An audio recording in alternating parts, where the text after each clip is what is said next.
As he walked past the flower seller, the millionaire froze when he saw her necklace. The same one his daughter wore before she disappeared 22 years ago. 22 years. That's how long Raymond Caldwell had been living in hell. Every morning started the same way. He'd wake up in his king-sized bed in the Caldwell mansion, that sprawling estate in Connecticut that used to mean something, and for a split second, just one beautiful, merciful second, he'd forget.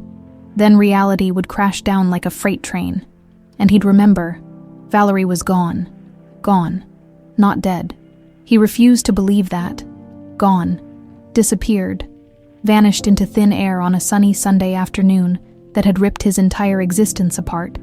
Raymond pushed himself up from the bed, his 53-year-old joints protesting. Gray hair that used to be dark brown, lines carved deep into his face from 2 decades of anguish. He caught his reflection in the bathroom mirror and barely recognized himself. The successful businessman, the founder and CEO of Caldwell Construction, one of the biggest construction companies in the United States, stared back at him like a ghost. The shower water ran hot, almost scalding, but he didn't adjust it. Physical pain was easier to handle than the other kind. Downstairs, Lydia was already up, having her coffee in the breakfast nook. She looked perfect, as always. Sophisticated, put together, every blonde hair in place. She'd aged well, 50 now, but you'd never know it. Designer clothes, regular spa treatments. The works. They'd been married for 24 years, but it felt like living with a stranger. Morning, she said without looking up from her tablet. Morning. That was pretty much the extent of their conversations these days. 2 people trapped in the same house, bound together by shared guilt and routine. The marriage was a shell, had been for years, but neither of them had the energy to do anything about it. Raymond poured himself coffee, black, and stood by the window overlooking the manicured gardens. Somewhere out there, workers he employed were building skyscrapers, shopping malls, residential complexes. His company was worth hundreds of millions. None of it meant a damn thing. "You have that meeting with the board at 10, Lydia reminded him, still not looking up. "I know, Raymond." "I said I know, Lydia." The sharpness in his voice made her finally glance up. For a moment, something flickered in her eyes. Hurt. Anger. He couldn't tell anymore. Didn't really care if he was being honest. She went back to her tablet. Raymond's mind drifted, as it always did, to that day, October 15th, 22 years ago. Valerie had been 4 years old. Just 4. Curly brown hair, honey-colored eyes just like her mother's, and a smile that could light up a room. She'd been wearing a pink dress that day, white sandals, and around her neck, that delicate pearl necklace with the sapphire heart pendant that had belonged to Clara. Clara, his first wife, Valerie's mother. She'd died giving birth to their daughter, and Raymond had been left to navigate fatherhood alone. Those first 2 years had been the hardest and the most beautiful of his life. He'd been both father and mother, learning on the fly, making mistakes, but loving that little girl with every fiber of his being. The necklace had been Clara's most prized possession, a family heirloom passed down through generations.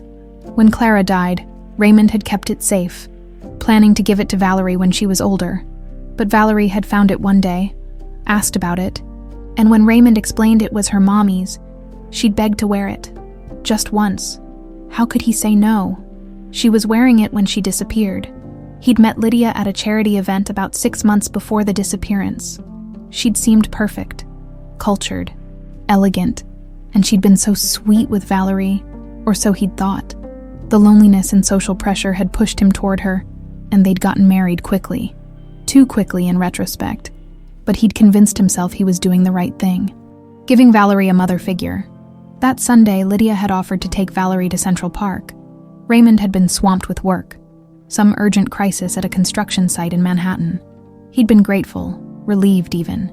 He'd kissed Valerie goodbye, told her to have fun on the swings. 3 hours later, his phone rang. "Raymond, I don't know how." Lydia's voice had been hysterical, breaking with sobs. "She's gone. She was on the swings. I turned around for just a second, and when I looked back, she wasn't there." The police had torn Central Park apart. Divers searched the lakes. Helicopters circled overhead.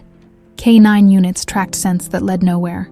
Raymond had spent millions on private investigators, offered rewards that grew larger every year, appeared on every news program that would have him, begging, pleading for any information. Nothing. Valerie had simply evaporated. The years crawled by. Birthdays came and went. Every October 15th was agony. Every little girl with brown curly hair made his heart stop. Every pearl necklace in a jewelry store window was a knife to the gut. Lydia had fallen apart too. In her own way, the guilt consumed her. Or that's what Raymond had always assumed. They'd built their marriage on that shared trauma, that shared blame, and it had calcified into something cold and brittle. Raymond set down his coffee cup, suddenly unable to breathe. The mansion felt like it was closing in on him. Every room whispered Valerie's name. Her bedroom upstairs, preserved exactly as it had been, was a shrine and a torture chamber. "I'm going out," he announced. Lydia looked up. "What about your meeting?" "Cancel it." "Raymond, you can't just—" "I said cancel it, Lydia." He grabbed his coat and walked out, not waiting for her response. He needed air, needed to get away from that house, from her, from everything. His driver started to get up, but Raymond waved him off. "I'm walking." "Sir, it's going to rain." "I don't care."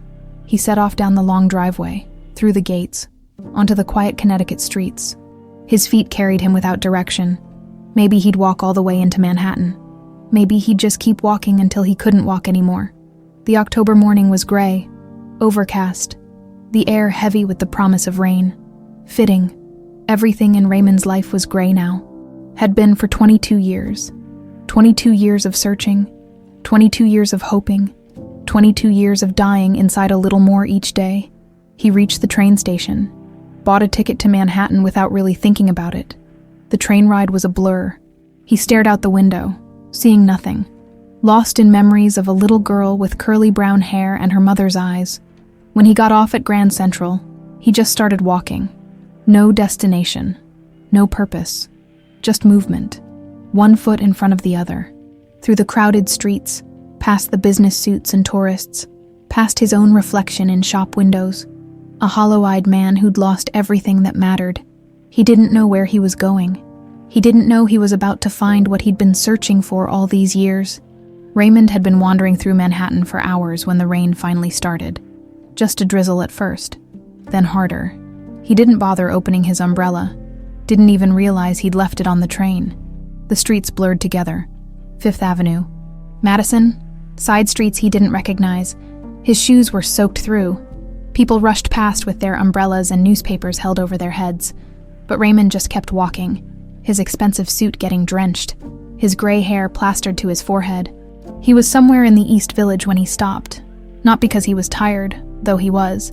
Not because of the rain, though it was coming down pretty hard now. He stopped because something made him look up. A small corner shop, nothing fancy. Just a mom-and-pop place wedged between a bodega and a dry cleaner. The sign above read, "Green's Flowers," in faded green lettering. The window display was simple, but beautiful. White daisies, yellow roses, purple irises arranged with an artist's touch. And through the rain-streaked glass, he saw her. The world tilted. Raymond's hand shot out, grabbing the brick wall beside him for support. His heart, that tired, broken thing that had been barely beating for 22 years, suddenly slammed against his ribs like it was trying to escape. It couldn't be, but there she was. A young woman, mid-20s maybe, arranging white daisies in a blue ceramic vase, brown hair, wavy and long, pulled back in a loose ponytail. She was humming something. He couldn't hear it through the glass, but he could see her lips moving. She turned slightly, reaching for more flowers, and that's when Raymond saw her profile. The honey-colored eyes, the gentle slope of her nose, the curve of her jaw. Clara. No, not Clara. Clara was dead, had been dead for 26 years. But this woman looked so much like her that Raymond felt like he was seeing a ghost. And then she reached up to tuck a strand of hair behind her ear, and Raymond saw it. The necklace. His legs almost gave out. The pearls, the antique setting, the sapphire heart pendant, catching the light from the shop's fluorescent bulbs. Every single detail was burned into his memory like a brand. And there it was, right there, around this stranger's neck. Impossible. That necklace had disappeared with Valerie 22 years ago. The police had searched for it. Investigators had tracked it. Pawn shops had been alerted. Nothing. It had vanished along with his daughter. Raymond's hand was on the door handle before he consciously decided to move. A little bell chimed as he pushed inside, and the woman looked up. "Hi there."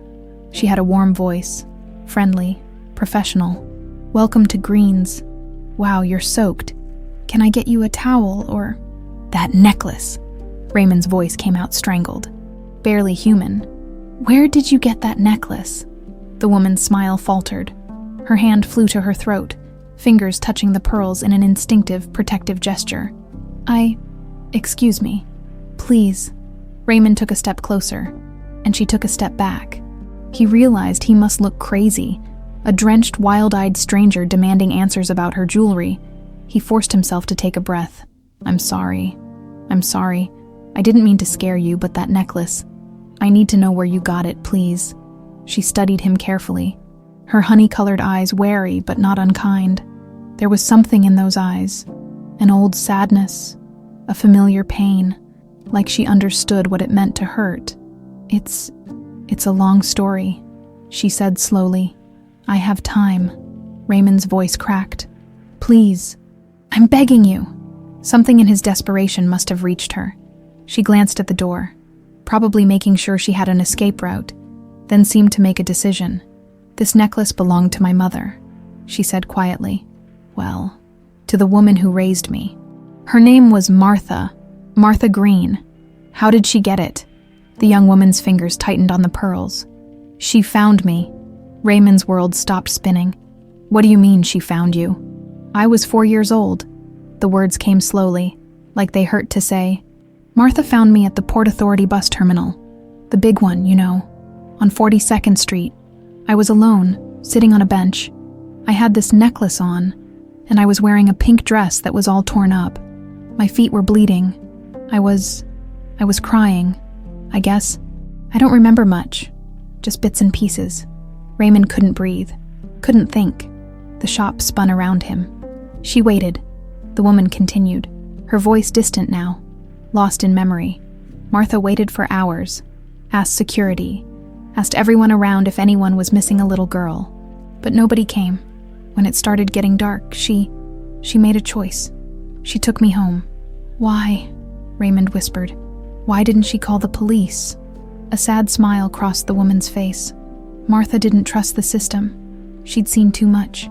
Kids getting lost in foster care. Awful things happening. She was poor, barely literate, lived in a tiny apartment in Brooklyn. But she had a good heart. The best heart. She thought if she called the authorities, I'd end up somewhere terrible. So she kept me, raised me as her own, gave me a name, Faith. Said I was her Faith, that she wouldn't die alone. Faith. This woman's name was Faith, but Raymond knew. God help him, he knew. What her real name was. Did she ever tell you the truth? He managed to ask. Faith nodded, tears gathering in her eyes. 3 years ago, she was dying. Cancer, on her deathbed. She finally told me everything, that she'd found me, that I wasn't really her daughter. She was so scared I'd hate her. But her voice broke. I could never hate her. She saved my life. Whatever happened before that day at the bus terminal, she saved me from it. Raymond's hands were shaking so badly he had to shove them in his pockets. How old are you? 26. I'll be 27 in December. 26. Valerie would be 26. What day in December? December 3rd. Why? December 3rd, Valerie's birthday, with trembling fingers. Raymond pulled out his phone. It took him 3 tries to unlock it because his hands wouldn't cooperate. He found the photo, the one he'd looked at every single day for 22 years. A little girl with curly brown hair and honey-colored eyes, wearing a pink dress and white sandals, smiling at the camera with pure joy. Around her neck, the pearl necklace with the sapphire heart. He held the phone out to Faith with a hand that shook like he had palsy. She took it, looked at the screen, and went absolutely white. "Oh my God," she whispered. That's me. That's me, isn't it?" Her name was Valerie, Raymond said, and his voice broke completely. Valerie Caldwell. She was my daughter. She disappeared from Central Park 22 years ago. I've been looking for her every day since. Every single day. Faith stared at the photo, then at Raymond, then back at the photo. Tears streamed down her face. She couldn't finish the sentence. I'm your father, Raymond said, and the words he'd waited 22 years to say again finally broke him. He collapsed against the counter, great heaving sobs tearing through his chest. You're my daughter. You're my Valerie. I never stopped looking. I never stopped. Faith stood frozen for a moment, the phone still in her hand, this impossible reality crashing over both of them. Then she moved around the counter and did something that would change everything. She hugged him, and for the first time in 22 years, Raymond Caldwell felt something other than emptiness. He felt hope. They sat in the back room of the flower shop. Surrounded by buckets of roses and the sweet smell of lilies, Faith had flipped the open sign to closed and made tea with shaking hands. Neither of them had touched their cups. Raymond couldn't stop staring at her. Every gesture, every expression, he kept seeing Clara, but also seeing the little girl he'd lost. The way she tucked her hair behind her ear, the slight tilt of her head when she was thinking. These were things he'd forgotten, details that had blurred over 2 decades. But now they came rushing back with painful clarity. I need to know everything, he said softly. Please, everything you remember. Faith wrapped her hands around her mug, seeking warmth she didn't really need. I don't remember much from before, just feelings mostly, fear, being cold. But the day Martha found me, I remember that better now. She told me the story so many times, and over the years, some of my own memories mixed in with hers. Tell me. Raymond leaned forward. Every detail. She took a breath. It was evening, late September, early October maybe. Martha was coming back from selling flowers on the street corner. That's what she did back then, before she could afford an actual shop. She was walking through Port Authority, cutting through to get to the subway when she saw me. You were alone, completely alone, sitting on this bench near the Greyhound gates. She said I was clutching this necklace like my life depended on it. Faith's fingers moved unconsciously to the pearls. My dress was pink, but it was ripped and dirty. One of the straps was torn. My feet were bare and bleeding, like I'd been walking on pavement for a long time, and I was just crying, not screaming or making a scene, just these quiet, heartbroken sobs. Raymond felt his chest tighten.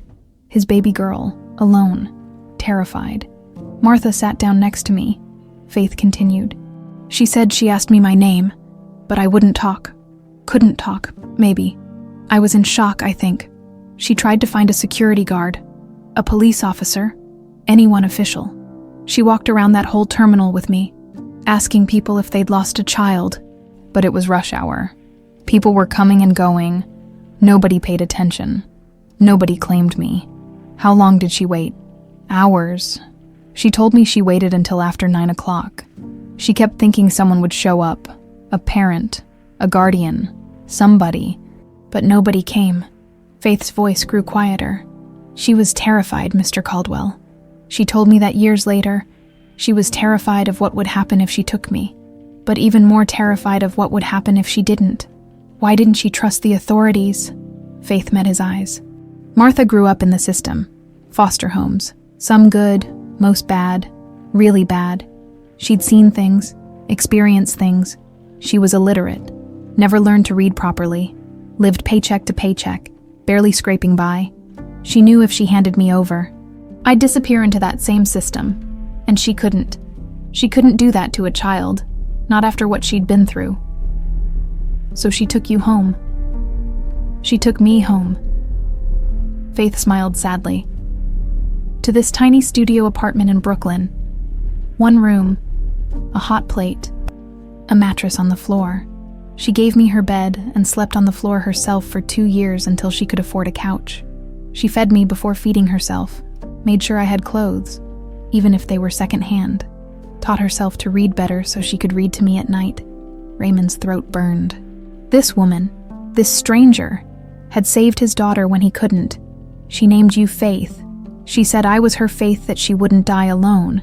that maybe she'd done something right in her life by keeping me safe. She never had much, Mr. Caldwell, but what she had, she gave to me. Tears rolled down Faith's cheeks. She worked herself to the bone, sold flowers in all weather, snow, rain, heat waves, saved every penny she could. By the time I was 12, she'd saved enough to lease this shop. It killed her. Working so hard, but she did it for me. When did she tell you the truth? Faith's face crumpled. 3 years ago, she had pancreatic cancer, stage 4. There was nothing they could do. In the hospital, right at the end, she was so scared, kept saying she was sorry, that she should have told me sooner, that she'd lied to me my whole life. She thought I'd hate her. Did you? God, no. Faith wiped her eyes roughly. How could I? She gave me everything. She loved me when nobody else did. She saved me from whatever happened that day, whatever put me in that terminal alone. Raymond pulled out his phone again, scrolled through photos with hands that barely worked. He found one of himself, Valerie, and Clara, a family photo taken 2 months before Clara died. He'd been so young then, 31, holding his pregnant wife and smiling at the camera like he had the whole world in his hands. He showed it to Faith. She stared at it for a long time. That's my mother, my real mother. Her name was Clara Monroe. She died giving birth to you, heart complications. The old pain was still there, sharp as ever. She wanted you so badly. We'd tried for years.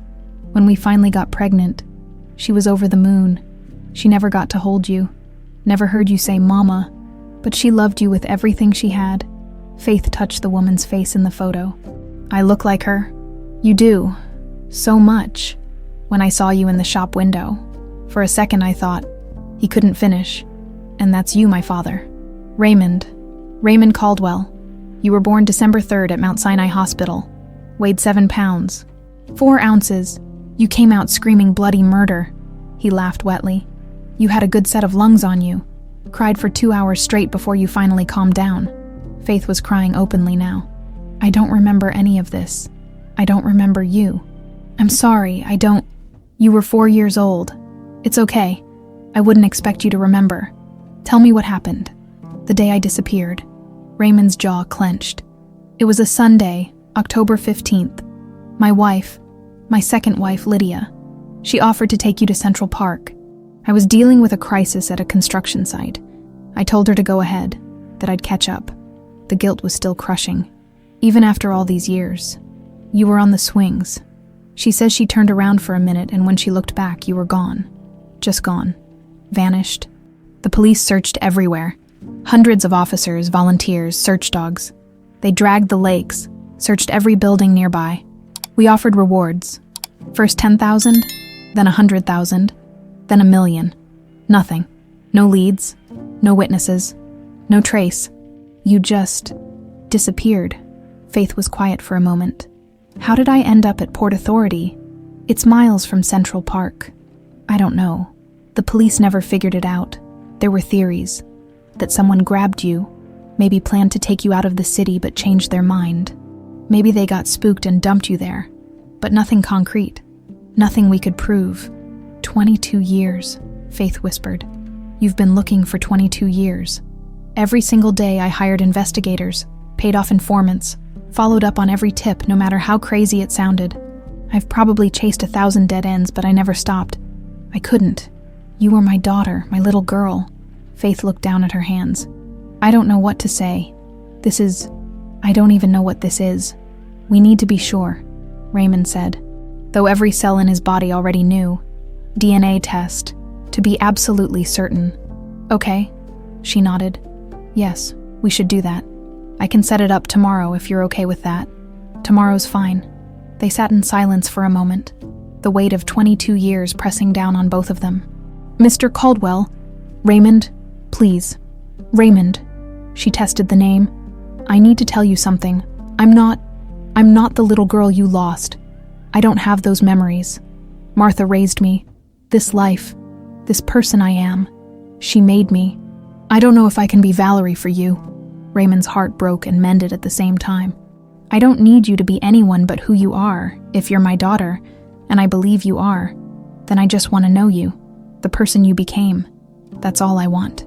Faith looked at him with those honey-colored eyes, Clara's eyes, and for the first time since walking into that shop, she truly smiled. "I'd like that," she said softly. And in that moment, Raymond felt something he hadn't felt in 2 decades. He felt like a father again. 3 weeks of hell. That's what Raymond would later call the wait between taking the DNA test and getting the results. 3 weeks of barely sleeping, barely eating, barely functioning. He'd go through the motions at work, sign papers, attend meetings, nod at the right times, but his mind was always somewhere else, in a flower shop in the East Village, with a young woman who might be his daughter. He hadn't told Lydia, couldn't bring himself to. Every time he looked at her across the dinner table or past her in the hallway, he studied her face differently now, searching for something. He didn't know what. Guilt, relief, fear, she noticed, of course. "You've been acting strange," she said one evening, standing in the doorway of his study. "More than usual." Raymond looked up from the paperwork he'd been staring at without reading. "Just work stress. You're a terrible liar, Raymond. You always have been." There was something in her voice, an edge he couldn't quite place. Was she worried? Suspicious? He couldn't tell anymore. After 24 years of marriage, she'd become a stranger to him. "It's nothing," he said, turning back to his papers. She stood there a moment longer, then walked away. Her heels clicked down the marble hallway. Each step echoing in the vast, empty house. Raymond had seen Faith twice more during those 3 weeks, once to do the DNA test, a simple cheek swab at a private lab that he'd paid extra to rush, and once more, just to talk, to learn about her life, her dreams, the person Martha had raised her to be. She'd studied botany in community college, loved poetry, especially Mary Oliver, volunteered at an animal shelter on weekends, had never been in a serious relationship because, as she put it, "I've got trust issues the size of Manhattan." She laughed when she said it, but Raymond heard the pain underneath. His daughter, every minute he spent with her, he became more certain. It wasn't just the physical resemblance or the necklace. It was something deeper, a recognition in his bones. The call came on a Tuesday morning. Raymond was in a board meeting when his personal cell rang. He saw the lab's number and stood up so fast his chair fell over. "Excuse me," he said, already heading for the door. "Raymond, we're in the middle of..." One of the board members started. "I don't care." He was out the door. Down the hall, into an empty conference room. His hands shook so badly he almost dropped the phone. "Hello, Mr. Caldwell. This is Dr. Sarah Chen from Gentest Labs." Yes, I'm here. I have your results. Are you somewhere private where we can talk?" "Just tell me." His voice cracked. "Please, just tell me." There was a pause, a shuffle of papers, then, "The probability of paternity is 99,099%, Mr. Caldwell. You are the biological father, there's no doubt." Raymond's knees gave out. He sank into a chair, the phone pressed to his ear, and sobbed. 22 years. 22 years of searching, hoping, praying, and she was alive. His little girl was alive. "Mr. Caldwell, are you okay?" "She's alive," he whispered. "Oh my God, she's alive. Congratulations, sir. I'm emailing you the full report now." He hung up and immediately called Faith. She answered on the second ring. "Hello. It's confirmed." His voice was thick with tears. "You're my daughter, Valerie. You're my daughter." Silence. Then a choked sob. "I knew. Somehow I knew. But hearing it, I know. They cried together over the phone for several minutes. Two strangers who were father and daughter, separated for 22 years, connected now by science and blood, and a miracle neither of them could fully comprehend. "What do we do now?" Faith asked finally. "I don't know, but we'll figure it out together." Okay. Raymond should have known the news wouldn't stay private. 3 days later, someone at the lab, probably someone who'd recognized his name, maybe someone who needed money, leaked the story. By Thursday morning, it was everywhere. Miracle reunion. Missing heiress found after 22 years. Valerie Caldwell alive. The mystery of her disappearance. Construction mogul's daughter discovered working in flower shop. Raymond's phone exploded with calls, reporters, journalists. Producers from every major news network. His company's PR department went into overdrive. The mansion was surrounded by news vans within hours. And Faith, sweet private Faith who just wanted to tend her flowers in peace, was ambushed, leaving her shop by a mob of photographers and reporters shouting questions. Faith, how does it feel to be an heiress? Did you know who you were all these years? What happened the day you disappeared? Do you remember anything? Raymond watched the footage on the news that evening and felt sick. Faith looked terrified, trapped, her face pale as she tried to push through the crowd. A panic attack. He recognized it immediately. He'd studied trauma responses obsessively over the years, hoping to understand what Valerie might have gone through. He drove into the city immediately, fought his way through the press outside Green's Flowers, and found Faith in the back room, hyperventilating. "Can't breathe," she gasped. "Can't." "Yes, you can. Look at me. Look at me, Faith." He knelt in front of her, taking her hands. "Breathe with me. In through your nose, out through your mouth. That's it. You're okay. You're safe." It took 20 minutes for her breathing to return to normal. When it did, she looked at him with tear-stained cheeks. "I can't do this," she whispered. "I can't be this person they want me to be. Some lost heiress with a fairy tale ending. That's not who I am. I know, I'm sorry. I should have anticipated this." "How could you? How could anyone?" Raymond hired security that same day. 2 guards for Faith, more for himself. He also hired a crisis management firm to handle the media. But the damage was done. The story had gone viral. Everyone wanted to know about the miracle reunion, the missing girl who'd been found after more than 2 decades back home. Raymond finally had to tell Lydia. She was in the sitting room, watching the news coverage. When he walked in, her face was unreadable. "So it's true," she said without looking at him. "Yes. You didn't think to tell me, your wife. I needed to be sure first. And now you're sure." She finally turned to face him. "Valerie is alive, after all this time." There was something off in her voice. Raymond couldn't put his finger on it. Not quite surprise, not quite joy. Something else. Something that made his skin prickle. "Aren't you happy?" he asked. "Of course I'm happy. I'm thrilled. It's a miracle." But her smile didn't reach her eyes. Where was she all this time? With a woman named Martha Green. She found Valerie at Port Authority and raised her. Port Authority. Lydia's perfectly manicured fingers tightened on her wine glass. How did she get to Port Authority? We don't know. That's what I need to find out. After 22 years. Good luck with that. The dismissiveness in her tone made something cold settle in Raymond's stomach. "I'm hiring an investigator," he said, watching her carefully. "Detective Frank Lawson. He specializes in cold cases."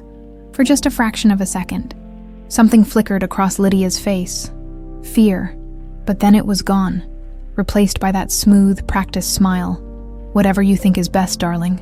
She stood, set down her wine glass, and walked out of the room. Raymond stood there, staring after her, a suspicion he couldn't quite name beginning to take root. That night, he lay in bed unable to sleep. The DNA results sat on his nightstand. His daughter was alive, his Valerie, but something was wrong. Something about Lydia's reaction, about the whole situation. How had a 4-year-old girl gotten from Central Park to Port Authority? It was miles away. A small child couldn't have made that journey alone. Someone had taken her there. Someone had abandoned her. But who and why?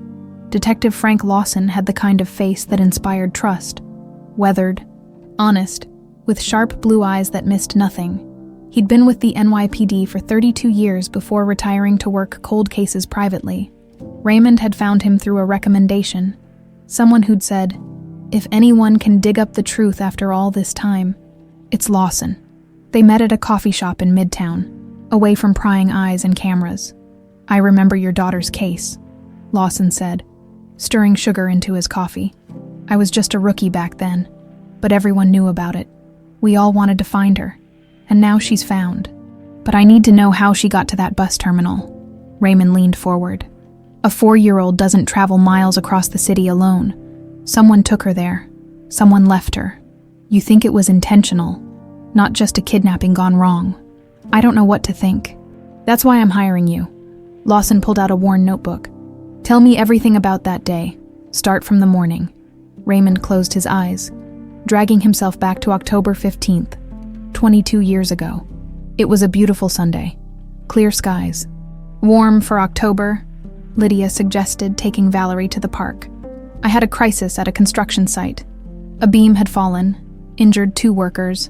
I needed to go check on them, deal with insurance, all that. So Lydia took Valerie alone. Yes, they left around 2 in the afternoon.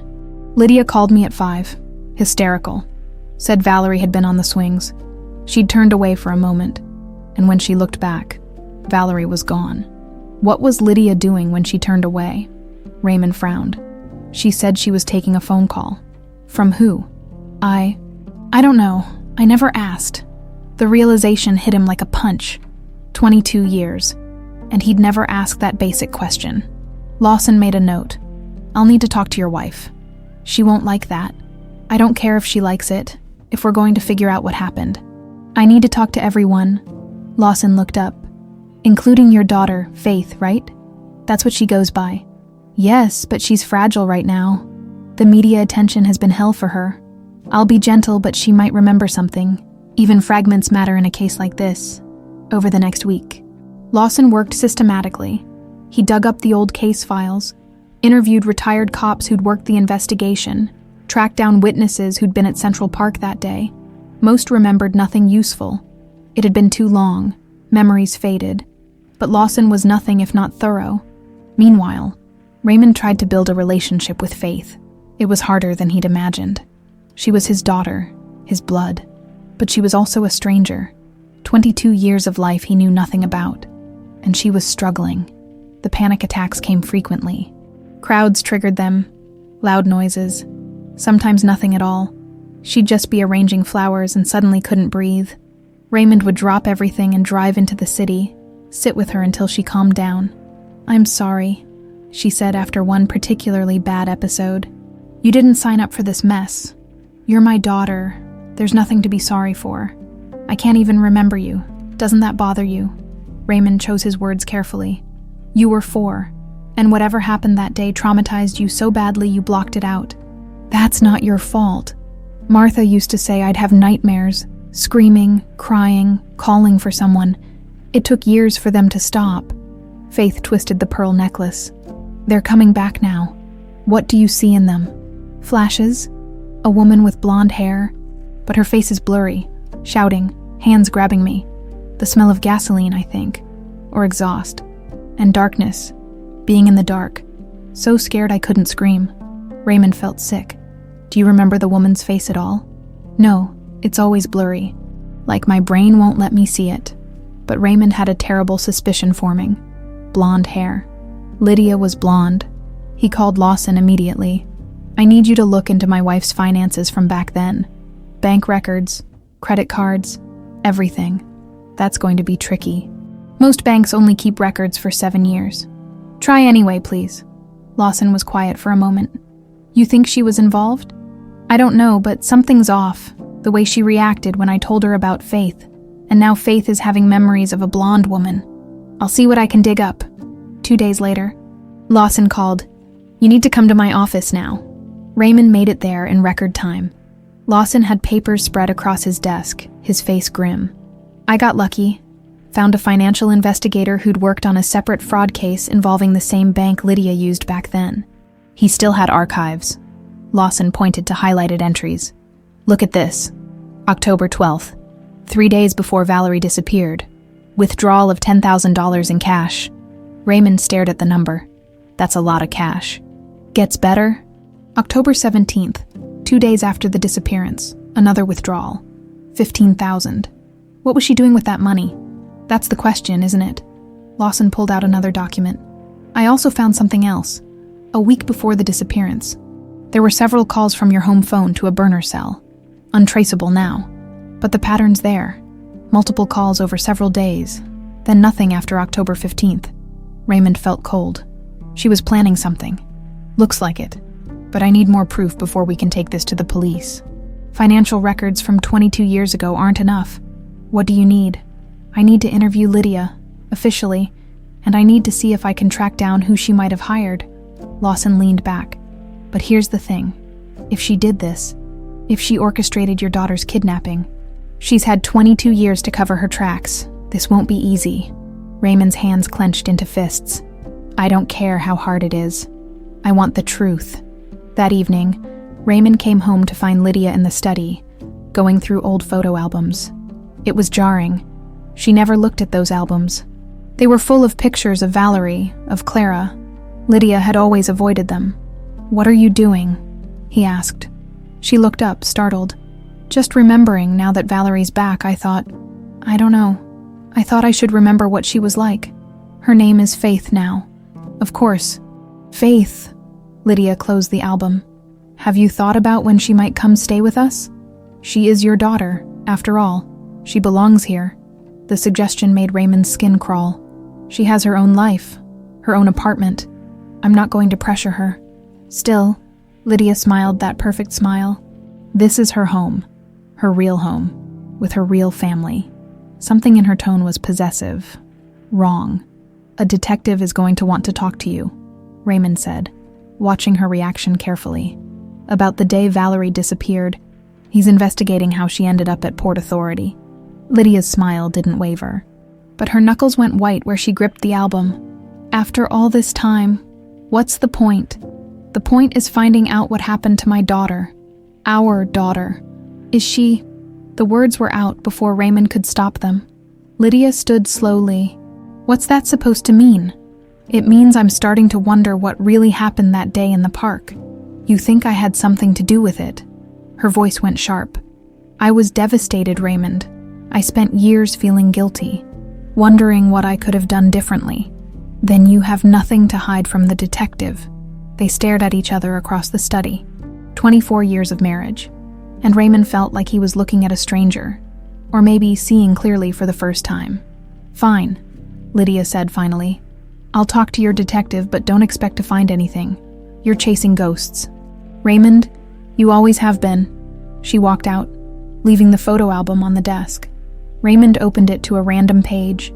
There was Valerie at 3 years old, laughing in a park, and behind her, slightly out of focus, was Lydia. Raymond had never noticed it before, but now he saw it clearly.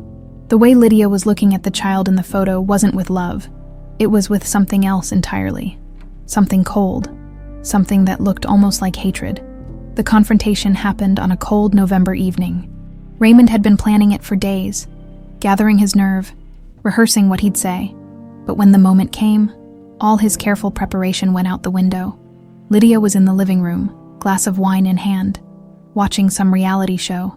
So normal, so ordinary, like she hadn't destroyed their lives 22 years ago. We need to talk, Raymond said from the doorway. She glanced up. Can it wait? This is almost over. No, it can't wait. Something in his tone made her reach for the remote and mute the TV. What's wrong? Raymond walked into the room, placing a manila folder on the coffee table between them. Detective Lawson found something interesting. Lydia's eyes flicked to the folder, then back to his face. Oh, bank records from October, 22 years ago. He opened the folder, pulled out the highlighted statements. $10,000 withdrawn 3 days before Valerie disappeared. $15,000 2 days after. All cash. Care to explain? The color drained from Lydia's face, but she recovered quickly. That was over 2 decades ago, Raymond. How am I supposed to remember every transaction? $25,000 isn't pocket change you'd remember. Maybe it was for renovation or charity. I don't know. There were also phone calls. Raymond pulled out another document. From our home phone to an untraceable burner cell, multiple calls in the days leading up to the disappearance. Then nothing. Lydia set down her wine glass carefully. Too carefully. This is insane. You're accusing me of something based on old phone records. I'm not accusing. I'm asking, who were you calling, Lydia? I don't remember. It was 22 years ago. Then let me help refresh your memory. Raymond's voice was shaking now. Years of suppressed rage finally breaking through. Faith is having nightmares. Memories coming back. A blonde woman shouting, being dragged. Does any of that sound familiar? Lydia stood abruptly. You need to stop this. You're making connections that aren't there because you're desperate for answers. But sometimes there are no answers. Raymond, sometimes bad things just happen. Bad things don't just happen. People make them happen. I loved Valerie. Did you? The question hung in the air like poison. Because I've been thinking about how you looked at her. How you'd get this expression on your face when I'd spend time with her. Like you resented her. That's not true, isn't it? You were jealous of a 4-year-old child. Lydia's perfect composure cracked. You never loved me. Not the way you loved Clara. I was just a replacement. A substitute mother for your precious daughter. Do you know what that feels like? To be second choice. To know your husband keeps his dead wife's picture on his desk. Wears his wedding ring on a chain under his shirt. Raymond stepped back, stunned. You knew about that. Of course I knew. I'm not blind. Tears streamed down her face now. Mascara running. Every day I competed with a ghost, and I could never win. Clara was perfect in your eyes, Saint Clara who died giving birth. And Valerie was her living memory, her legacy. How was I supposed to compete with that? So what did you do? Lydia. Raymond's voice went quiet. Dangerous. What did you do? Nothing. I didn't. She stopped, pressing her hands to her face. Detective Lawson is going to the police tomorrow. With the financial records, with the phone records, with Faith's testimony about her memories. Raymond moved closer. This is your last chance to tell me the truth. What happened that day in the park? Lydia looked at him through her fingers, and for the first time in 24 years, Raymond saw her clearly. Not the sophisticated woman he'd married, not the grieving stepmother, but something else, something desperate and broken. I didn't mean for it to happen like that, she whispered. Raymond's heart stopped. What? I didn't mean. I just wanted her gone for a while, just a few days. I thought if she disappeared, if you had to search for her, you'd finally see me. You'd need me. We'd be united in our grief, and you'd finally love me the way you loved Clara. The room spun. Raymond grabbed the back of a chair to keep from falling. You took her. You took my daughter. I didn't. I hired someone. 2 men. I found them through. It doesn't matter how. I gave them money, gave them instructions. They were just supposed to take her somewhere for a few days. A motel. Somewhere safe. Then let her go where she'd be found. I thought she'd be scared. But okay. And you'd be so grateful when she came back. And we'd be closer. You thought, Jesus Christ, Lydia. Raymond couldn't breathe. She was 4 years old. I know it was wrong. But I was desperate. You don't understand what it's like to love someone who can't love you back. So you traumatized a child. You hired criminals to kidnap my daughter. Lydia was sobbing now, her words tumbling out in a rush. It went wrong. They were supposed to just keep her for a few days. But they panicked, got high on something. They took her to Port Authority and just left her there. Abandoned her in that terminal and ran off with my money. I tried to find them afterward. Tried to get them to tell me where they'd left her. But they'd disappeared, I thought. God, I thought she'd be found right away. That someone would see her and call police. I never imagined that a poor woman would take her in, that my daughter would disappear for 22 years. Raymond's vision blurred red. You let me search. You let me spend millions. You let me destroy myself looking for her. And you knew the whole time. I didn't know where she was. I really didn't. Those men just vanished, and I had no way to track them. I thought she was dead, Raymond. I thought those monsters had killed her, and She collapsed onto the couch. I've lived with that guilt every day for 22 years. Good. You should have lived with it in prison. Raymond pulled out his phone with shaking hands. What are you doing? Panic flooded Lydia's face. Calling Detective Lawson. No, Raymond, please. She lunged for the phone, but he stepped back. You destroyed our lives. You took my daughter from me for 22 years. You traumatized her so badly she blocked out her entire childhood. And you did it because you were jealous. I was sick. I needed help. The doctors said I have narcissistic personality disorder. I didn't know back then. I wasn't diagnosed until years later. I don't care what disorder you have. You made a choice. You hired people to kidnap a child. Lawson answered on the second ring. Caldwell. She confessed? Everything. You need to come here now. And bring the police. Raymond, no! Lydia scrambled off the couch. Please, we can work this out. Don't come near me. Raymond's voice was ice. Don't ever come near me or my daughter again. Lydia ran for the door, grabbing her purse and keys. Raymond didn't try to stop her. Let her run. Where would she go? Lawson would alert the authorities, put out an AB or whatever they called it. She made it as far as JFK Airport. Tisset stopped her at security when her name flagged in the system. She'd been trying to board a flight to Paris. One-way ticket purchased that afternoon with cash. They found $50,000 in her carry-on, hastily withdrawn from multiple accounts. The arrest made national news within hours. Raymond watched the footage from his study, a glass of whiskey in his trembling hand. Lydia in handcuffs, cameras flashing, reporters shouting questions. She looked small, broken, nothing like the sophisticated woman he'd married. His phone buzzed, a text from Faith. I saw the news. Are you okay? He stared at the message for a long time before responding. No, but I will be. We both will be. Her reply came quickly. Together, he confirmed. And for the first time since this nightmare began 22 years ago, Raymond Caldwell allowed himself to believe it might actually be true. 3 months later, the trial of Lydia Van Allen Caldwell became the most watched court case in America. Every major network carried it live. Court TV cleared its schedule. Social media exploded with opinions, theories, armchair lawyers dissecting every moment.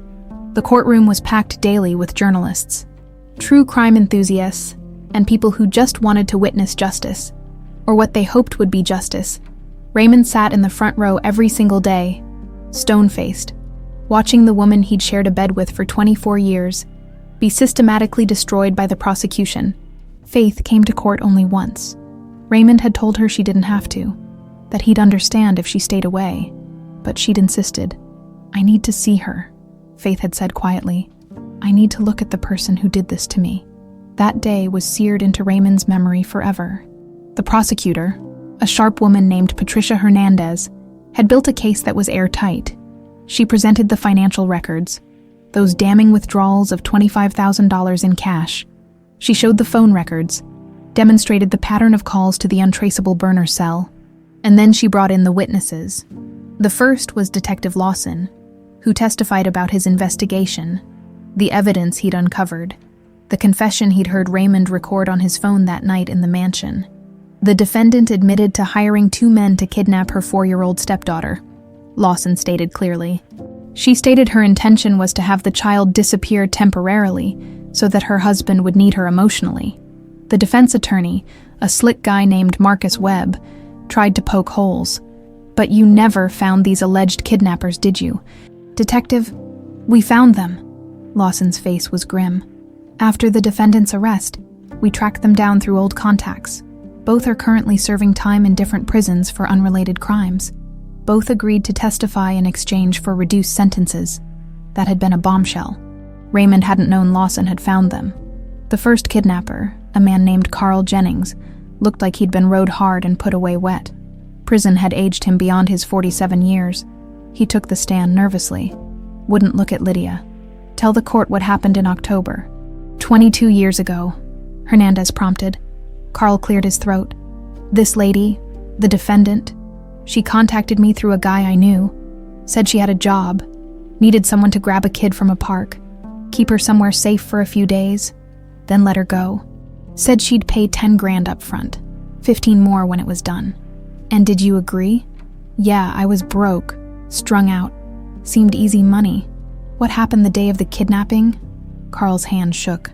We went to Central Park like she told us. Found the kid on the swings. The lady, the defendant. She was there. She called the kid over, said she needed to make a phone call. Soon as the kid was distracted, looking at some ducks or whatever, me and my partner grabbed her, covered her mouth, stuffed her in a car we'd stolen, drove off. The courtroom erupted. The judge banged his gavel. Order! Faith had gripped Raymond's hand so tightly he lost circulation. He could feel her shaking. What happened next? Hernandez continued when order was restored. We were supposed to take her to this motel in Jersey, keep her there, order room service, treat her okay. But my partner, he was high as a kite, started panicking, saying we'd go to jail forever for kidnapping. We ended up at Port Authority instead. Just left her there, on a bench. We took the money and ran. You abandoned a 4-year-old child in a bus terminal. Yes, ma'am. Carl hung his head. I've regretted it every day since. That little girl was crying, scared out of her mind. I told myself someone would find her quick. Call police. I didn't know. I didn't know she'd disappear. The defense tried to discredit him. You're a convicted felon, drug addict, career criminal. Why should this jury believe anything you say? Because it's the truth. Carl looked at Lydia for the first time. And because I see that lady's face in my nightmares. I got 3 daughters now. Can't imagine someone doing to them what I did to that little girl. The second kidnapper, Marcus Webb, tried to exclude his testimony on technicalities, but the judge allowed it. His story matched Carl's almost word for word. Then came the psychiatric experts. Dr. Elizabeth Morrison, a renowned psychiatrist, had evaluated Lydia extensively. The defendant has severe narcissistic personality disorder with antisocial tendencies. She exhibits a pattern of manipulative behavior, lack of empathy, and an obsessive need for validation and control. Would this disorder explain her actions? Hernandez asked. It provides context, but not excuse. Many people with personality disorders never commit crimes. The defendant made conscious, premeditated choices. She planned the kidnapping, hired criminals, paid them, and maintained the deception for 22 years. The defense brought their own expert who argued Lydia's mental illness diminished her culpability, that she'd been suffering from an undiagnosed condition. But Hernandez demolished that argument on cross-examination. Doctor, the defendant successfully ran a household, managed finances, maintained social relationships for decades. She was functional enough to cover her tracks. That suggests she understood right from wrong, correct? Well, personality disorders are complex. Yes or no, doctor? Did she understand that kidnapping was wrong? A pause. Yes. Then came the moment everyone had been waiting for. Faith took the stand. She looked small in the witness box, pale but composed. She'd insisted on testifying despite Raymond's concerns. Hernandez was gentle. Mrs. Dawson, can you tell the court about your memories of the day you were taken? Faith's voice was steady. I don't remember everything, but I remember pieces. A woman with blonde hair, the defendant, telling me to come look at something, then hands grabbing me, being scared, crying. Everything went dark. I think they put something over my head. I remember the smell of cigarettes and gasoline, being in a car, then being left somewhere cold and loud and terrifying. Do you have any doubt that the defendant orchestrated your kidnapping? None. How has this affected your life? Faith's composure finally cracked. I lost 22 years with my father. I lost my mother, Clara, who I never got to know. I lost my childhood, my memories, my identity. I was raised in poverty by a woman who loved me but struggled every day. And I've spent 3 years in intensive therapy dealing with PTSD, panic attacks, trust issues. She looked directly at Lydia. You didn't just take me from my father. You stole my entire life. The courtroom was silent. Webb tried to cross-examine. But you can't actually remember my client being there, can you? Your memories are fragmented. I remember enough, and the evidence speaks for itself. You've been influenced by your father, by the media. Objection. Hernandez stood, badgering the witness. Sustained. Finally, Lydia took the stand. Webb had advised against it, but she'd insisted. One last chance to tell her side. She looked different than she had 3 months ago. Prison had stripped away the polish. No designer clothes, no perfect hair. Just a woman in an orange jumpsuit, looking older than her 50 years. I was sick, she said, voice breaking. I didn't understand what I was doing. I loved Raymond so much it destroyed me. I just wanted him to love me back. So you kidnapped his daughter. Hernandez's voice was scalpel sharp. I didn't think of it like that. You thought you could traumatize a child to manipulate your husband. I wasn't thinking clearly, but you were thinking clearly enough to plan it. To hire criminals, to withdraw cash so it couldn't be traced, to maintain the lie for 22 years. Lydia had no answer. The jury deliberated for 6 hours. When they returned, the forewoman stood. On the charge of conspiracy to commit kidnapping. We find the defendant guilty on the charge of child endangerment, guilty on the charge of obstruction of justice. Guilty. Lydia collapsed. Webb caught her. Sentencing came 2 weeks later. The judge, a stern woman named Harriet Chen, showed no mercy. Mrs. Caldwell, you committed one of the most selfish, cruel acts I've encountered in 30 years on the bench. You didn't just kidnap a child. You destroyed multiple lives. You robbed a father of his daughter. You robbed a daughter of her childhood. And you did it not out of malice, but out of petty jealousy that somehow makes it worse. Judge Chen looked at her with disgust. I sentence you to 30 years in federal prison. No possibility of parole. The gavel fell. Raymond felt Faith's hand in his. She was crying. So was he. It's over, she whispered. It's over, he confirmed. But they both knew that wasn't quite true. The trial was over, the conviction was done. But healing, that would take much longer. With Lydia convicted and imprisoned, Raymond thought things would get easier. They didn't. If anything, the aftermath was harder than the trial. At least during the trial. They'd had something to focus on. Justice. Accountability. Seeing Lydia pay for what she'd done. But now they had to figure out how to actually be father and daughter. And that was proving nearly impossible. Faith's PTSD got worse after the trial.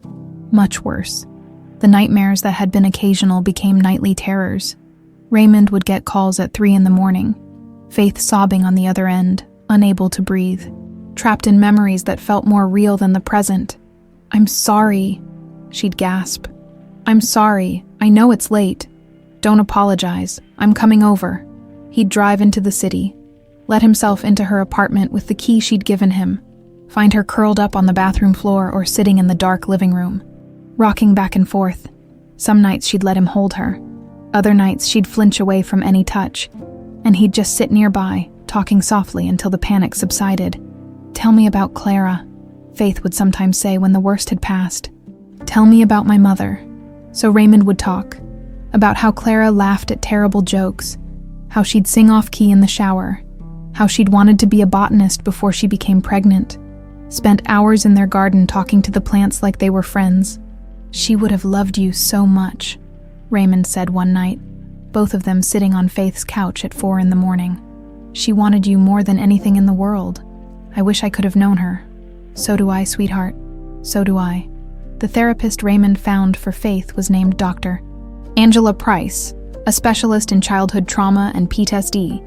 Faith saw her 3 times a week at first, then eventually scaled back to twice. Your daughter has survived something most people couldn't imagine, Dr. Price told Raymond during one of their joint sessions. She lost her identity at 4 years old.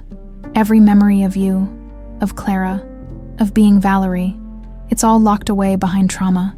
We're essentially asking her brain to integrate 2 completely different people. Faith, who she's been for 22 years, and Valerie, who she was for 4. Is that even possible? Faith asked quietly. It's not about choosing one or the other. It's about accepting that you're both. You're Faith Dawson, the woman Martha raised, who loves flowers and poetry and has survived incredible odds. And you're also Valerie Caldwell, Raymond's daughter, Clara's child. Both are true. Both are you. The sessions were brutal. Faith would come out red-eyed and exhausted. But slowly, painfully, they helped. Raymond learned things during those sessions. Learned that pushing for closeness only made Faith retreat. Learned that she needed space and time and patience. More patience than he'd ever needed for anything in his life. I want to remember you, Faith said one day, frustrated tears streaming down her face. I want to remember being Valerie, being your little girl, but there's just nothing. It's like that person never existed. She existed. She's here. You're here. Raymond reached for her hand. She let him take it, which was progress. And even if you never remember, it doesn't change that you're my daughter. Memory or no memory. How can you love someone you don't really know? Because I do know you. I'm learning you. Every day, I learn something new. Like how you arrange flowers. You always put the white ones at the center.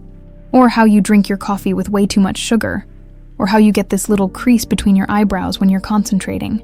Faith managed a watery smile. Martha used to say that too, About the crease. See, that's something Martha and I have in common. We both paid attention. The breakthrough came 3 months after the trial. During an unexpected moment, Raymond had invited Faith to the mansion. Their mansion, he kept trying to remind himself, though she still called it your place.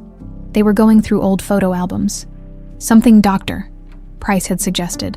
Not to force memories, but to help Faith understand her history. That's you at 2, Raymond said, pointing to a photo of a chubby toddler covered in birthday cake. You grabbed the whole cake and just went to town. Got it everywhere. In your hair, up your nose. Clara laughed so hard she cried. Faith studied the photo. I can't imagine being that carefree. You were so happy, so full of joy. Every day was an adventure. They kept flipping pages. Faith at 3, dressed as a princess for Halloween. Faith at 4, holding a stuffed rabbit that Raymond remembered buying her at Fao Schwartz. What happened to that rabbit? Faith asked. I still have it. In your room. Raymond stopped. In the room upstairs, I kept everything exactly as it was. Can I see it? Raymond hesitated. He'd kept Valerie's room like a shrine for 22 years. No one went in there. Not even the cleaning staff. It was his private place of grief. But this was his daughter asking. Of course. They climbed the stairs together. Raymond opened the door to a room frozen in time. Pink walls, toys on shelves, a small bed with a princess comforter. And there, on the bed, was the stuffed rabbit. Faith walked in slowly, like entering a church. She picked up the rabbit, held it to her chest. Her eyes closed. For a long moment, nothing happened. Then Faith gasped. Her eyes flew open, wide with shock. I remember this. I remember there was a night. I couldn't sleep. Thunder scared me. Someone came in, someone with a deep voice. They picked me up, held me, said, Daddy's here. Princess, Daddy won't let anything hurt you. She looked at Raymond, tears streaming. That was you. You were that someone. Raymond couldn't speak, just nodded. I remember. Faith's voice broke. I remember feeling safe. So safe, like nothing bad could ever happen because you were there. They held each other and cried. The first real memory recovered from the darkness. Fragile and precious as spun glass. After that, other memories started surfacing. Never anything complete, just fragments. The taste of Raymond's pancakes, the sound of Clara singing, the smell of flowers in their old garden. But it was enough. Enough to start building bridges. They started having dinner together weekly, sometimes at the mansion, sometimes at Faith's apartment, sometimes at restaurants. They talked about everything. Raymond's work, Faith's flower shop, their shared grief for the years they'd lost. Raymond asked Faith if she wanted to change the flower shop's name, maybe incorporate Caldwell into it. She thought about it for a long time. I want to keep greens, she said finally. But could we maybe expand it? Make it something bigger? Call it Faith Blooms? And have it be a tribute to both Martha and to starting over? I love that idea. They worked together to transform the small shop into something special. Raymond provided the capital, but Faith made all the creative decisions. They kept the original location, but opened 2 more shops across the city. Each one employed people who'd struggled like Martha had, homeless individuals, former addicts, people who just needed a second chance. Martha would love this, Faith said at the grand opening of the second location. She'd be so proud. She raised an amazing woman, Raymond said. I'm grateful to her every day. Me too. There were still hard days. Days when Faith couldn't get out of bed, when the weight of everything crushed her. Days when Raymond felt guilty for every moment he'd missed. Every birthday and Christmas and ordinary Tuesday. Days when they both wondered if they'd ever truly feel like father and daughter instead of friendly strangers. But there were good days too. Increasingly good days. Like the day they planted a rose garden together at the mansion. White roses for Clara and Martha. They worked side by side in the dirt, Faith teaching Raymond the proper way to plant bulbs, both of them laughing when he did it wrong. Or the day Faith called him Dad. For the first time, she'd been telling a story. Said, and then Dad picked me up. So naturally, she didn't even notice. But Raymond noticed. He'd remember that moment forever. Healing wasn't linear. It was messy, complicated, full of setbacks and small victories. But they were doing it, together. And for Raymond Caldwell, who'd spent 22 years in darkness, even this imperfect healing felt like a miracle. 1 year after the trial, Raymond woke up and realized something had changed. He'd had coffee with Faith the day before at her apartment, now a larger place in Brooklyn that she'd bought with money from the flower shop expansion. They'd spent hours talking about everything and nothing. She'd shown him photos from a poetry reading she'd attended, told him about a stray cat that kept hanging around the shop, laughed at a terrible dad joke he'd made, and at some point during that easy, comfortable afternoon, she'd called him Dad, not Raymond, not Mr.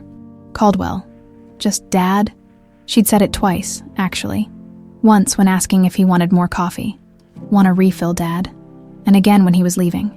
Drive safe, Dad. Text me when you get home. So casual, so natural, like it was the most normal thing in the world. And maybe that's what had changed.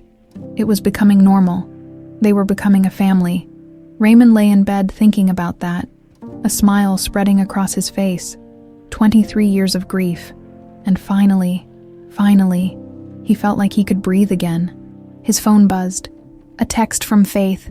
Brunch Sunday. Want to try that new place in the village? Sounds perfect. He typed back. My treat. Your treat is always your treat, old man. Let me pay sometimes. Never. Father's privilege. Fine, but I'm ordering the most expensive thing on the menu. Good. You should. Raymond got out of bed feeling lighter than he had in decades. The mansion didn't feel so empty anymore. He'd been making changes, redecorating, removing Lydia's touches, making it feel less like a mausoleum and more like a home. Faith had helped, suggesting colors and furniture, bringing plants from the shop to fill the empty corners. A house should feel alive, she'd said, arranging orchids on the dining room table. Not like a museum. She was right, about everything, it seemed. That Sunday at brunch, Faith had news. So, she said, pushing her eggs around her plate nervously, there's something I need to tell you. Raymond's stomach dropped. Those words never led anywhere good. What's wrong? Nothing's wrong. She took a breath. I met someone. Oh, Raymond relaxed. That's wonderful, sweetheart. Tell me about him. His name is David Chen. He's a teacher. Elementary school, 4th grade. I met him at Dr. Price's office, actually. He was there for therapy too. We started talking in the waiting room one day. And, she smiled, genuinely happy. He's really kind, Dad, patient. He knows everything about my past and he doesn't care. Well, he cares, but not in a weird way. He gets it. How long have you been seeing him? 3 months. I know I should have told you sooner, but I wanted to be sure it was real first. That I wasn't just, I don't know, looking for stability or something. And is it real? Faith's smile widened. Yeah, it is. He makes me laugh. He doesn't treat me like I'm broken. And when I have bad days, he just sits with me. Doesn't try to fix anything. Just sits. Raymond felt his eyes sting. That's all I ever wanted for you. Someone who treats you right. I want you to meet him, if that's okay. Of course it's okay. I'd love to meet him. They met the following weekend at the mansion. David Chen was 32, soft-spoken, with an easy smile and genuine warmth in his eyes. He shook Raymond's hand firmly and looked him straight in the eye. It's an honor to meet you, Mr. Caldwell. Faith talks about you all the time. Call me Raymond. And the honor's mine. Anyone who makes my daughter happy is family. They had dinner on the patio. Nothing fancy, just grilled chicken and salad that Raymond had prepared himself. He'd been learning to cook. Another way of making the mansion feel more like home. David was perfect for Faith. Raymond could see it in how he looked at her, how he anticipated when she was getting uncomfortable and subtly changed the subject, how he made her laugh with silly stories about his 4th graders. One of my students told me yesterday that his dog ate his homework, David said, grinning. Classic excuse, right? Except he brought in his homework the next day with actual teeth marks and drool stains. The dog really did eat it. I didn't know whether to be annoyed or impressed. Faith laughed, really laughed, and Raymond's heart swelled. This was what healing looked like. His daughter, happy, in love, building a life. After dinner, David excused himself to take a phone call, leaving Faith and Raymond alone on the patio. "He's wonderful," Raymond said. "He really is." Faith twisted the pearl necklace. She still wore it every day. "Dad, there's something else. About the shop." "What about it?" "The Martha Green Foundation called. They want to partner with us. You know, the charity you set up in Martha's name. They want Faith Blooms to be the official florist for all their events. And they want to create a job training program, teaching floral design to at-risk youth."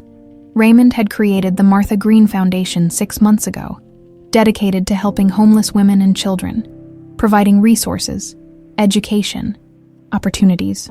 It had been Faith's idea initially, but Raymond had made it happen, pouring millions into the cause.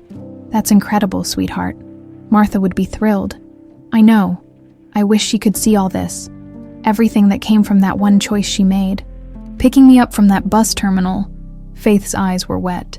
"She saved my life, and now we get to help save others. It feels right, you know. Like something good came from all the bad. Something good did come from it, you. You're the best thing I've ever had in my life." Faith reached across the table, took his hand. "I'm glad I found you. Even though it took 22 years. Even though it was painful and messy and hard. I'm glad." "Me too, baby girl, me too." The weeks that followed were some of the happiest of Raymond's life. He met David's family. Warm, welcoming people who embraced Faith without reservation. He attended a Faith Blooms charity event, where Faith gave a speech about second chances that left half the audience in tears, and he started going through Clara's things, something he'd never been able to do before. Faith helped him, the two of them sitting on the floor of the bedroom closet, sorting through boxes. "Tell me about this," Faith said, holding up a silver bracelet. "I gave that to your mother on our first anniversary. She wore it every day until—" He didn't finish. "Didn't need to. Can I have it? I'd like to wear it, with the necklace." "Of course she'd want you to have it." Faith put it on, the silver catching the light next to the pearls and sapphire. "Now I have pieces of both my mother's, Martha's necklace, Clara's bracelet, both women who loved you more than life itself." They found photo albums of Clara's family, going back generations. Faith studied them intently, asking questions about grandparents and great-grandparents she'd never know. "I have Clara's eyes," she said, looking at a photo of Clara's mother. "You do, and her smile, and her love of growing things. Do you think she'd be proud of me? Of who I became? Sweetheart, she'd be over the moon. You're everything she hoped you'd be. Kind, strong, compassionate. You survived something that would have destroyed most people, and you came out the other side still able to love, still able to hope. That takes incredible courage." Faith hugged him tight. "Thank you for never giving up, for looking for me all those years. I'd look for you forever if I had to. You're worth every second, every dollar, every sleepless night. You're worth everything." That night, Raymond sat in his study, the same room where he'd confronted Lydia a year ago, and looked at the photos covering his desk. Faith as a baby, Faith at 2, Faith at 4, and new photos now. Faith at 26, standing in front of Faith Blooms, Faith and David at the charity gala, Faith and Raymond planting roses. A complete life, documented, the past and the present, finally merging. His phone buzzed. Another text from Faith. "Love you, Dad. Thank you for today." Raymond typed back with fingers that trembled slightly. "Love you too, sweetheart. More than you'll ever know." He sat back in his chair, and for the first time in 23 years, didn't feel the crushing weight of loss. Instead, he felt something else.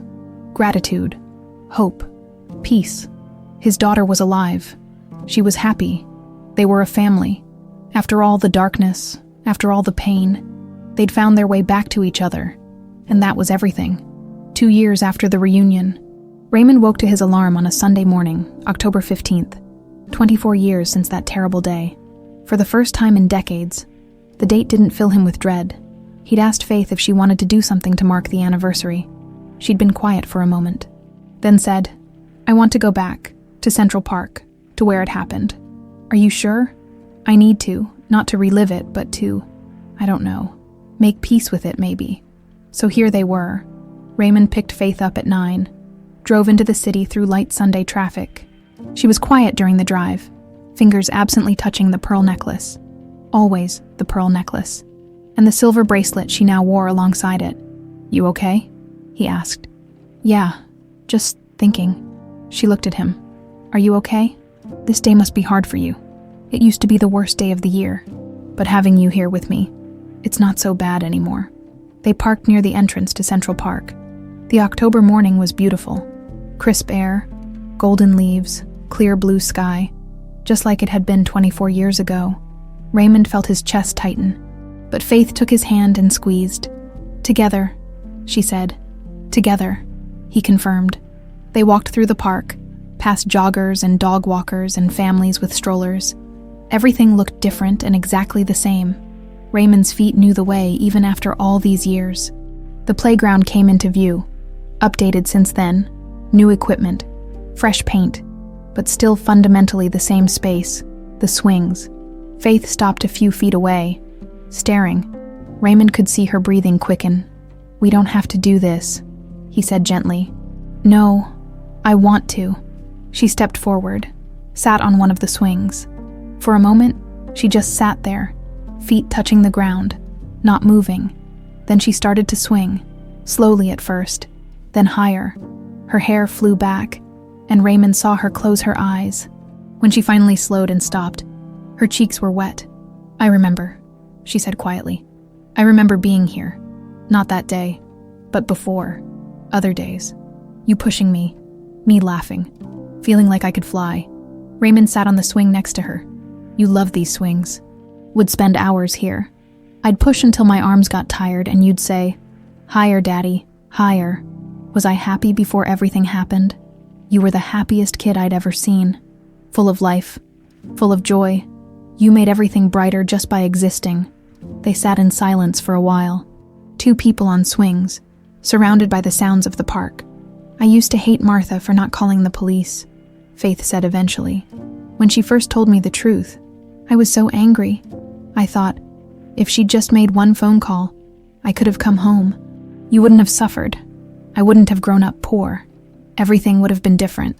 And now I understand she saved my life. Maybe not the life I was supposed to have, but a life. She gave me love when she had nothing else to give.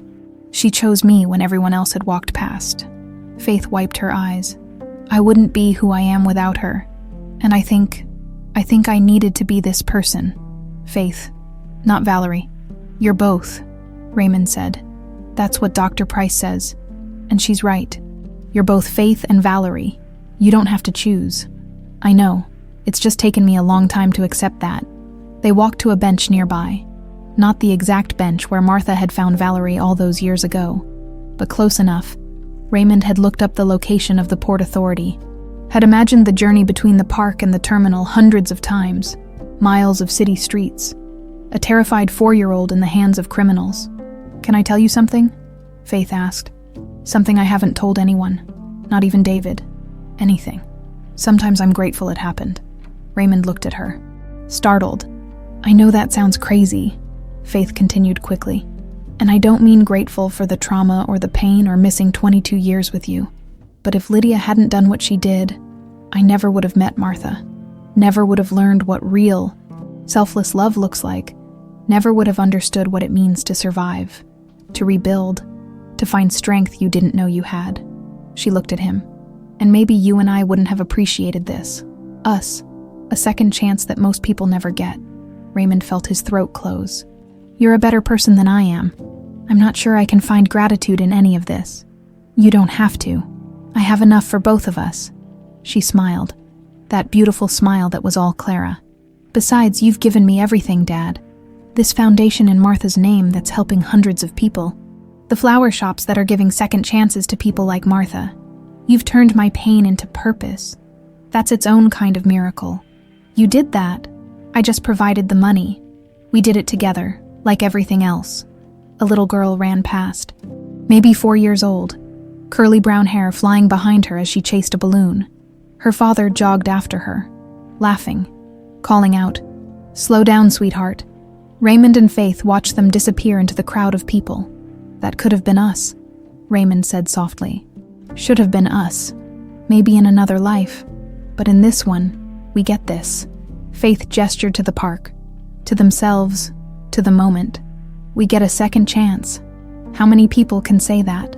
They sat for a while longer, watching the park come alive with Sunday morning energy. Kids on scooters, elderly couples walking arm in arm, a street musician playing guitar near the fountain. "I'm getting married," Faith said suddenly. Raymond's head whipped around. "What? David proposed last night." I said yes. She was grinning now, excited. "I wanted to tell you in person. I wanted to tell you here, actually, in the place where everything ended. I wanted to share where everything's beginning." Raymond felt tears stream down his face. Happy tears. "Oh, sweetheart, that's wonderful. I'm so happy for you. Will you walk me down the aisle? Give me away. I'll never give you away, but I'll walk beside you anywhere you want to go." Faith hugged him tight. "I love you, Dad. I love you too, baby girl. So much." They stayed in the park another hour, talking about wedding plans and the future. Faith wanted something small, intimate, close friends and family at the mansion's rose garden. She wanted white roses everywhere, for Clara and Martha. She wanted to wear Clara's wedding dress, if it still fit. "It's in storage," Raymond said. "We'll get it out, have it altered if needed. Your mother would love that. And I want to add Martha's name to mine, Faith Dawson Caldwell Green. It's a mouthful, but they both gave me life. I want to honor that. It's perfect." As they walked back toward the car, Faith stopped at a flower vendor near the park entrance. She bought 2 bouquets of white roses, one for Clara's grave, Raymond guessed, and one for Martha's. They drove to the cemetery where Clara was buried, then to the smaller, simpler cemetery in Brooklyn where Martha rested. At each grave, Faith placed roses and spoke softly, thanking them, telling them about David, about the life she was building. At Martha's grave, she placed her hand on the headstone. "Thank you for finding me. Thank you for choosing me. I hope I've made you proud." Raymond stood back, giving her space, but he added his own silent thank you. "Thank you for saving my daughter when I couldn't. Thank you for loving her. Thank you for giving her back to me." Driving home, the late afternoon sun painted the sky orange and pink. Faith was quiet, but it was a peaceful quiet. No tension, no fear, just contentment. "Dad," she said as they pulled into the mansion's driveway. "Yeah, I'm happy, despite everything, despite all the pain and loss and years we missed. I'm genuinely happy, are you?" Raymond thought about it, about the 22 years of hell, the grief that had nearly destroyed him, the marriage to a woman who'd turned out to be a monster, about all the birthdays missed, the milestones he'd never witnessed, the life he'd lost. But then he thought about Faith, alive, thriving, building a future, about Faith Blooms and the Martha Green Foundation, about David, who loved his daughter with patience and kindness, about the rose garden they'd planted together, the dinners they shared, the easy way she now called him Dad, about second chances and miracles and healing. "Yeah," he said, his voice thick with emotion. "Yeah, sweetheart, I am." Faith reached over and squeezed his hand. The pearl necklace, Clara's necklace, the sapphire heart that had brought them together, caught the late afternoon light. That necklace had been meant to represent love passed down through generations, and it had, just not in the way anyone expected. It had traveled through darkness and survived. Just like Faith, just like Raymond, just like their love for each other. The sapphire heart had led them home. Finally, impossibly home.